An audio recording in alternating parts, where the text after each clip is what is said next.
Hello, I'm Simon Whistler, and in the video today, the top 10 bizarre food combinations that the world really didn't need. Number 10. Bacon toothpaste. We're not saying bacon isn't delicious. It is. We're not saying we don't want to greet the day with the sweet, salty, fatty flavor that only bacon can impart. We do. But we are saying that bacon toothpaste is not the way that we want to have that experience. The company that produces the toothpaste that makes your breath bacon fresh touts that it offers the perfect way to keep your teeth and gums healthy while coating your mouth with the delicious flavor of smoky meat.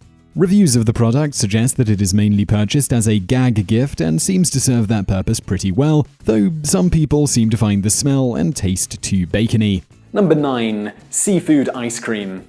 Though seafood consumption in Japan has fallen since 2000, the country's residents still consume more fish than those of many other countries, an average of 27 kilograms a person in 2014.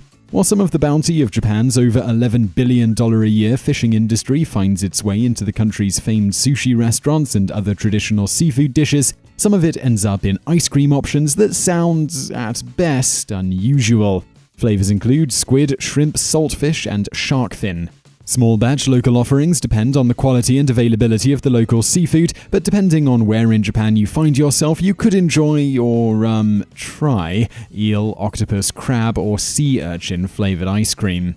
Number 8. Candy corn Oreos. Kraft's Nabisco brand apparently decided that its Oreo, an unhealthy but generally beloved cookie, needed a Halloween makeover. And instead of just, making the cream filling orange or something, it produced the abomination known as the candy corn Oreo. These limited edition, thank goodness, Oreos, not that they really deserve to call themselves Oreos, feature vanilla cookies sandwiching candy corn filling that is half fluorescent orange and half yellow, capturing all the artificial color and flavor of an ordinary candy corn. One unlucky NPR reporter who was tasked with reviewing this flavor put it best: "When I eat regular Oreos, I want a glass of milk. When I eat these, I want a glass of poison." Number 7. Cheetos Macaron. This flavor innovation combines two foods that are each pretty good on their own into a gross fusion food that will give your taste buds nightmares. The Cheetos Macaron is the brainchild of Simon Tung and Christina Ha, who own the New York City Macaron Parlor. As with the candy corn Oreo, apparently Halloween is to blame for the existence of this combo. According to the origin story, in October of 2012, Ha came into possession of some Cheetos dust. She then inexplicably decides that the perfect home for this mysteriously orphaned Cheetos dust is a macaron. She creates a day-glow orange Cheetos-infused cookie, lightly dusted with Cheetos dust. Number 6. Slurpee Donut. We will admit our culinary expectations for 7-Eleven are not high. It's a convenience store after all. Its regular food offerings don't exactly inspire confidence, let alone foodie dreams. But that didn't stop the good people at 7-Eleven from dreaming up the Slurpee Donut and putting it into production. Finally, a product for all the folks out there who ever sucked down a Slurpee and thought, darn, that just felt too healthy. Or gosh, what that needed was more sugar, a lot more sugar.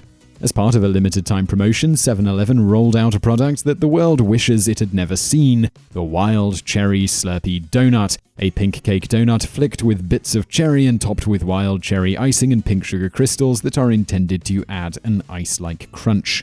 Number 5. Pork ramen candy. Ah, the comfort of a nice hot bowl of ramen on a cold winter's day.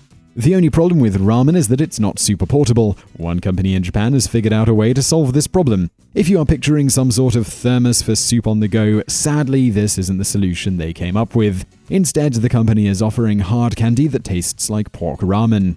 How the heck did this happen? Well, Nissan, a mail-order company in Japan, teamed up with the Pineco Candy Company to sponsor a contest where customers proposed new candy flavors. Out of the approximately 6,000 contest entries, contest judges selected Tonkatsu Ramen as the winner, apparently because it was bold and innovative. The candy, which is available through Nissan's website for about $3 a pack, sold out immediately. Number 4. Chocolate-covered squid. Technically, the product, which is offered by Hawaii's Big Island Candies, isn't actually squid.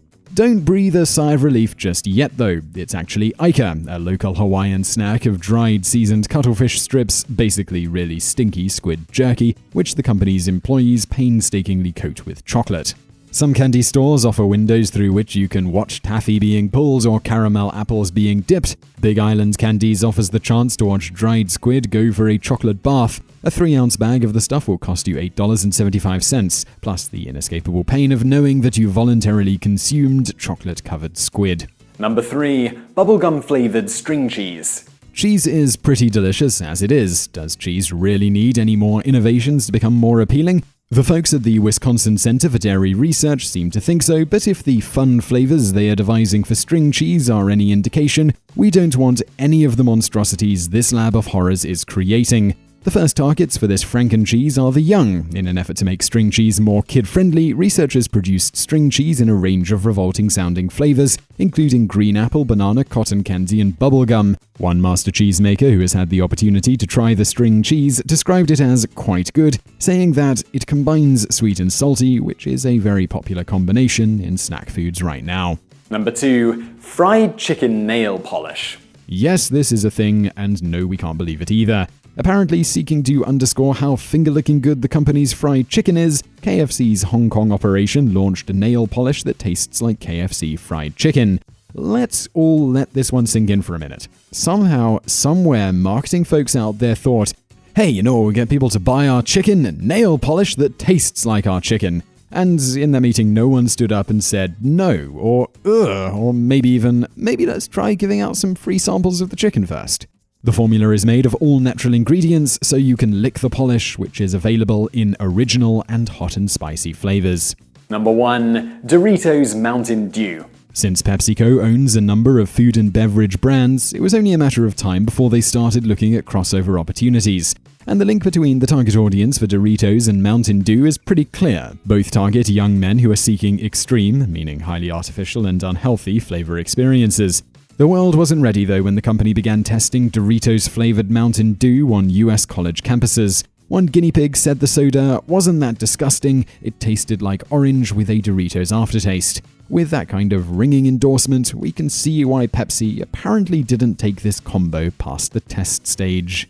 So I really hope you found that video interesting. If you did, please do give us a like below and don't forget to subscribe. Also, check out some of our other videos over there on the right. One is the top 10 disgusting attempts to mix bacon with other food, and below that we've got the top 10 ridiculous food challenges you should never try. So if you enjoyed this video about food, you'll probably enjoy those as well, so check them out. Don't forget to like and subscribe, and thanks for watching.